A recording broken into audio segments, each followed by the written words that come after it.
안녕하십니까. 2016년 4회 기출문제풀이를 시작해 보도록 하겠습니다.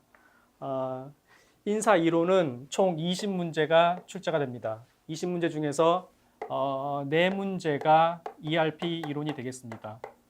그리고 순수 인사 이론은 16문제가 출제가 됩니다. 1번부터 보도록 하겠습니다. ERP를 성공적으로 도입하기 위한 전략으로 적절하지 않은 것을 물어봤는데요. 최고 경영층도 프로젝트에 적극적으로 참여해야 된다. 맞는 질문이 되겠습니다. 현재 업무 방식만을 그대로 고수해서는 안 된다. 맞습니다. 3번 보시면 단기간 효과 위주로 구현해야 된다 그랬는데요. ERP가 성공하기 위해서는 단기간 효과 위주로 구현하지 말아야 됩니다. 그래서 정답은 3번이 되겠습니다. 4번 보시면 프로젝트 멤버는 현업 중심으로 구성해야 된다. 맞는 질문이 되겠습니다. 문제 2번을 보시면은 다음 보기 내용은 ERP 구축 절차 중 어느 단계에 해당하는가 물어봤는데요. ERP 구축 절차가 상당히 중요합니다. 그래서 구축 절차를 보시면 분석, 설계, 구축, 구현 이렇게 4가지 단계로 나눌 수가 있습니다. 각 단계의 특징도 중요한데요. 분석 단계에서는 as is가 상당히 중요한 토픽이 되겠습니다. 현재의 상태를 파악하는 거죠. 그 다음에 설계 단계에서는 to be 상황이 중요합니다. 미래의 상황이라고 보여집니다. 그 다음에 구축 단계에서는 모듈 조합화가 되겠습니다.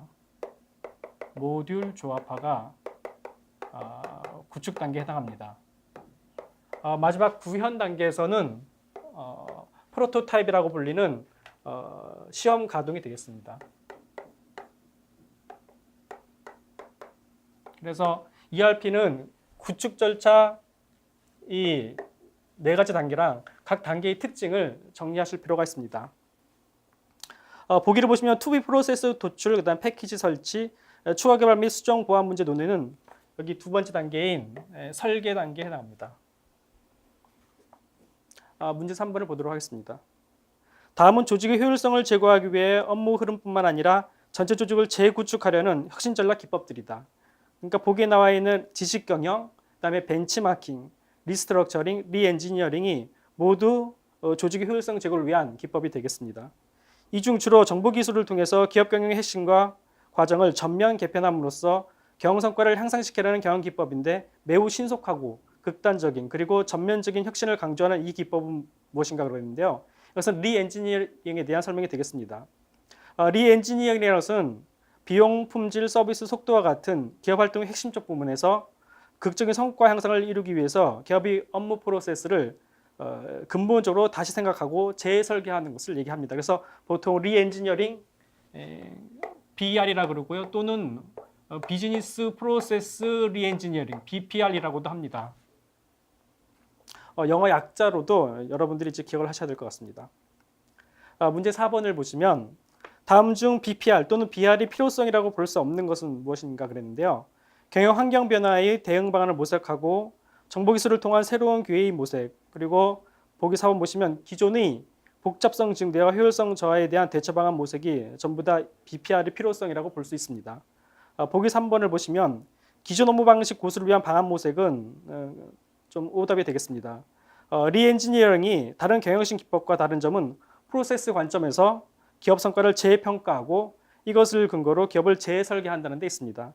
이때 프로세스라는 것은 특정한 목적을 달성하기 위해서 구성된 일련의 행위들을 얘기합니다. 그래서 기존 업무 방식 고수에서 탈피하는 특징이 있습니다. 문제 5번을 보시면 그 다음부터 이제 기준 내 임금인 직무급에 대해서 틀리게 설명한 것을 그랬는데요. 일단 문제 4번까지가 여기 보시면은 이제 ERP 순수 이론에 해당합니다. 이제 5번부터는 인사 이론이 되겠습니다. 각 노동의 질과 양에 따라 임금 결정의 기준을 두는 제도가 직무급이 되겠습니다. 전문 기술 인력의 확보에 용이하며 임금의 공정성을 높일 수 있다 되어 있고요. 직무급의 가장 중요한 특징은 보기 3번에 나와 있습니다. 동일 노동의 동일 임금 원칙이 지켜지는 임금 체계가 직무급이 되겠습니다. 보기 4번 보시면 연령, 근속 연수에 따라서 임금 결정 기준을 두는 제도다 그랬는데요. 이거는 연공급에 대한 설명이 되겠습니다. 문제 6번을 보시면 다음에서 가와 나가 설명하는 것으로 모두 옳은 것은 물어봤습니다. 가를 보시면 근로자에게 정기적이고 일률적으로 소정의 근로 또는 총 근로에 대하여 지급하기로 정한 시간급, 주급, 1급, 월급 또는 도급 금액을 말한다. 거기 지금 1급이 빠져 있습니다. 이것은 통상임금에 대한 정의가 되겠습니다. 그다음에 날을 보시면은 이를 산정하여야 할 사유가 발생한 날 이전 3개월 동안에 그 근로자에게 지급된 임금의 총액을 그 기간의 총일수로 나눈 금액을 말한다. 이것은 평균임금의 개념이 되겠습니다.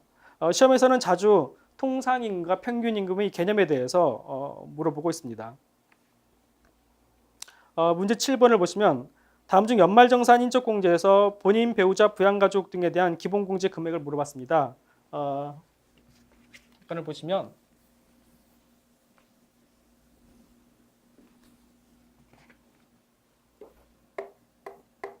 기본공제는 1인당 150만 원을 공제합니다.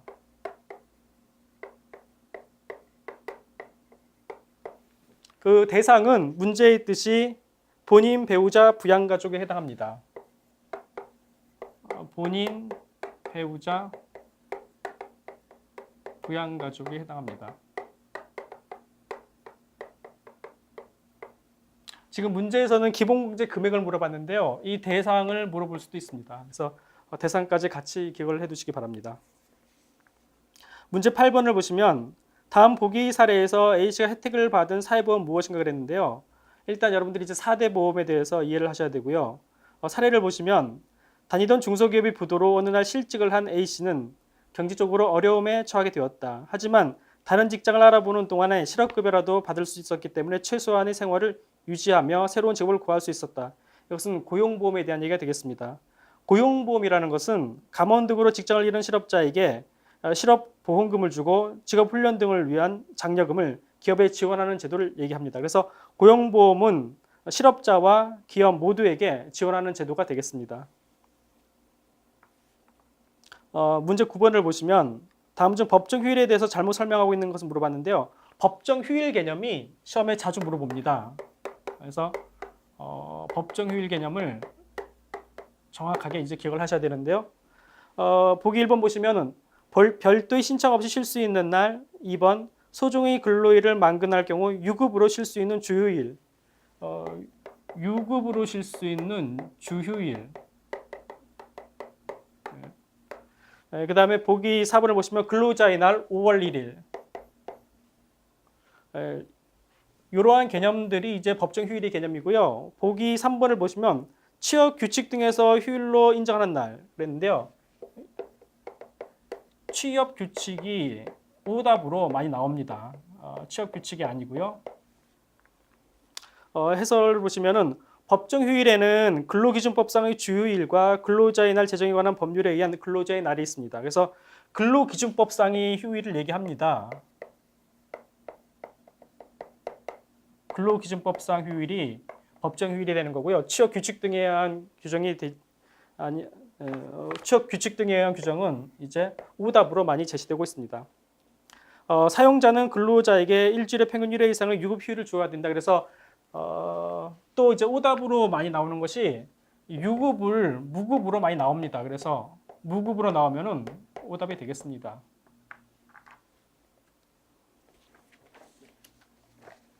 문제 10번을 보도록 하겠습니다. 임금 관리에 대한 설명으로 적절하지 않은 것을 물어봤는데요. 보기 1번 보시면은 임금 관리라는 것은 임금의 금액 및 제도를 합리적으로 계획, 조직하고 그 성과를 통제, 개선하는 기업 활동이다 그랬습니다. 그래서 임금 관리 정의가 되겠습니다. 보기 2번을 보시면 임금 관리는 개개인의 임금액, 임금의 사회적 수준, 종업원의 생활 안정, 승진 가능성 등을 고려해야 된다. 맞습니다. 보기 3번 보시면 근로기준법에서는 임금이라는 것은 사용자가 근로자에게 임금, 봉급, 기타 여한 명칭이든지 지급하는 일체의 금품으로 정의하고 있다. 그래서 근로기준법의 정의를 보기로 들었습니다. 보기 4번을 보시면 임금이라는 것은 근로자에게 지급되는 것으로서 근로와 직접 관련성이 없으며 또한 지급되는 현금만을 지칭하는 개념이다 그랬는데요. 임금이라는 것은 근로와 직접적으로 관련성이 있으며 그다음에 현금만이 아닌 다양한 형태로 지급이 됩니다. 그래서 보기 4번은 두 군데가 틀려 있습니다. 문제 11번 보시면 복리후생 제도 중에 법정 외 복리후생이 있습니다. 복리후생과 법정 외 복리후생과 법정 복리후생으로 나눌 수가 있습니다. 문제는 법정 외 복리후생끼리 묶인 것은 그랬는데요. 다라마바에 해당하는 통근, 급식, 그다음에 진료시설, 보건시설, 사내 대출제도, 경조금, 사내 체육과 동아리 운영 이런 것들이 모두 법정 외 복리후생이 되겠습니다. 그리고 가와 나에 해당하는 고용보험, 국민연금보험, 임신여성 보호 유급휴가 등은 법정 복리후생이 되겠습니다. 그래서 문제 11번 같은 경우에는 법정의 복리후생과 법정 복리후생은 어느 정도 구분해서 기억을 하실 필요가 있습니다. 문제 12번을 보시면은 국민연금 가입 대상인데요. 이거 해당하지 않는 것을 물어봤습니다. 대한민국에 거주하는 만 65세 A씨인데 국민연금 가입 대상은 국내에 거주하는 국민으로서 18세 이상 60세 미만인 자가 가입 대상이 됩니다. 그래서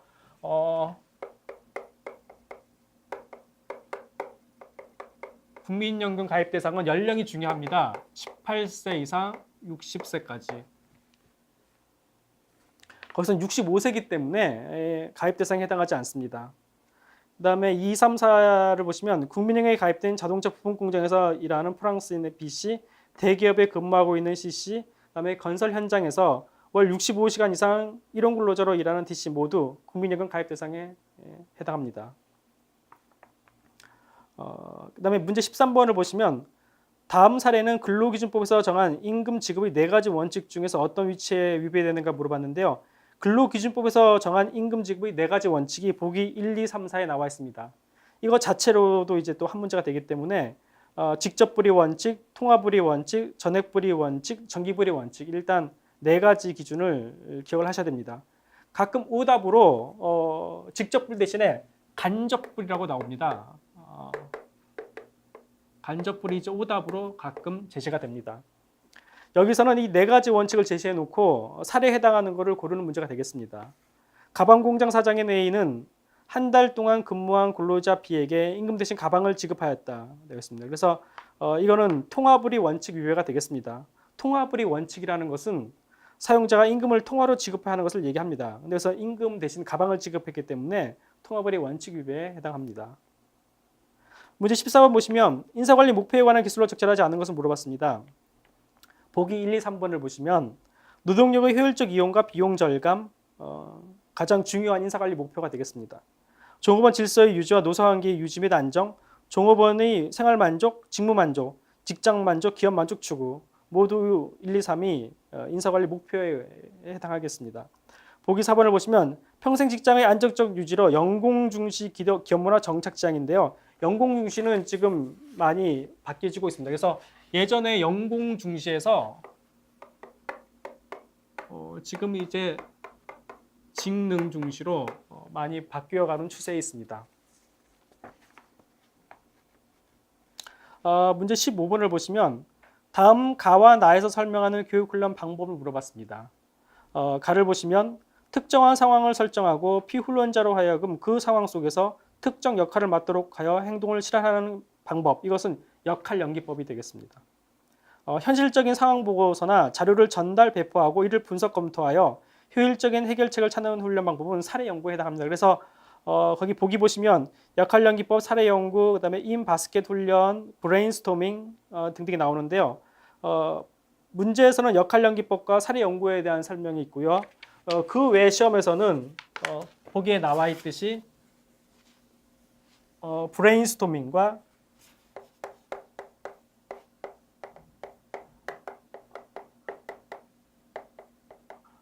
브레인스토밍은 아이디어를 모을 때 양적으로 접근하는 방법이 되겠습니다. 이에 반해서 질적으로 접근하는 방법이 질적 접근 방법이 고등법이 되겠습니다. 그래서 어떤 특정한 주제를 주고 토론하는 방법이 이제 고등법에 해당하는 거고요. 특정한 주제를 제시하지 않고 아이디어를 수집하는 방법이 브레인스토밍이 되겠습니다. 문제에서는 가번이 역할 연기법에 대한 설명이고 나번이 사례 연구에 대한 설명이 되겠습니다. 문제 16번을 보시면 다음에 설명하는 것으로 가장 적절한 것은 무엇인가 물어봤습니다. 그래서 승진 정체 현상 때문에 시행하기도 하며 직무 내용이나 임금의 변동이 없는 승진을 들었습니다. 그래서 이것을 우리가 보통 대용 승진이라고 합니다. 대용 승진이라는 것은 조직 구조의 경직성을 완화시키고 융통성 있는 승진 관리를 수행하기 위해서 직무 내용상의 실적인 변화는 없지만 직위나 직책의 변화를 격상하는 형식적인 승진을 얘기합니다. 그래서 형식적인 승진 그러면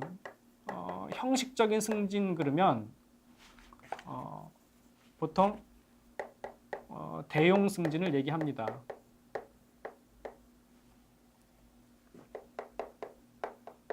그래서 가끔 문제 나오기 때문에 기억을 해보시기 바랍니다. 문제 17번을 보시면 다음 중 도제시 교육훈련 방식 특징에 대해서 적절하지 않은 것을 물어봤습니다. 주로 OJT에 의존하지만 OJT를 실시할 수도 있다. 그 다음에 3번 보시면 정교한 수작업이 요구되는 공예라든지 용접, 그다음 배관, 목공 등에 주로 적용되며 직종에 따라 2년에서 5년이 소요되기도 한다. 전부 다 도제식 교육훈련 방식의 특징이 되겠습니다. 4번 교육훈련 내용을 매뉴얼하기 어렵다. 그래서 맨투맨으로 전달되기 때문에 매뉴얼하기가 쉽지가 않습니다. 2번 보시면 동시에 많은 사람들을 한꺼번에 훈련시킬 수 있다 그랬는데요. 도제식 교육훈련은 한꺼번에 많은 사람을 훈련시키기가 힘이 듭니다. 그래서 2번이 단점이 되겠습니다. 해설을 보시면 동시에 많은 사람들을 한 번에 훈련시킬 수 있는 것은 OJT라고 되어 있는데 OJT는 이제 OFJT가 되겠습니다. 문제 18번 보시면 인사고과의 목적이 아닌 것을 물어봤습니다. 그래서 1, 2, 3번이 인사고과의 목적이 되겠습니다. 보시면은 종업원 개개인의 능력에 맞는 적정 직무를 배치하고 개인의 능력에 대한 승진 자료를 확보하고 합리적인 보상 및 개개인의 동기부여를 위한 적정한 평가 자료를 확보하는 것이 인사고과의 목적이 되겠습니다. 보기 4번 보시면 종업원의 경영 참여를 통한 노사관계 개선인데요. 인사고과라는 것은 종업원들을 객관적으로 평가하고 그 업적을 인정하기 위해서 실시하는 것이 되겠습니다. 그래서 경영 참여를 통한 노사관계 개선은 인사고과의 목적이라고 볼 수 없습니다. 문제 19번을 보시면 다음에 설명한 인사고과 요리 유형을 물어봤습니다. 그래서 보시면은 고과자가 평가 방법이나 피평가자를 잘 이해하지 못하거나 낮게 평가하기가 곤란하여 평균치에 집중하여 평가하는 현상. 키워드는 평균치에 집중하는 그런 현상이 되겠습니다. 그래서 답은 중심화 경향인데요. 관대화 경향은 되도록이면 이제 높은 점수를 주는 것이 관대화 경향이 되겠습니다. 현역 효과라는 것은 이제 한 가지 특질을 보고 만약에 좋다 그러면 다른 특질들도 좋게 판단하는 것이 되겠습니다. 일단 문제 19번은 평균치에 집중하여 평가하는 현상을 보고 중심화 경향을 고르시면 될 것 같습니다. 그래서 거기 해설을 보시면 중심화 경향은 지나치게 긍정적 또는 부정적 판단을 유보하고 중간 정도로 평가하는 그러한 경향을 얘기합니다. 근데 이제 우리가 보통 이제 오류 평가에서는 거기 보기에 나와 있는 현역 효과 이런 것들이 많이 나옵니다.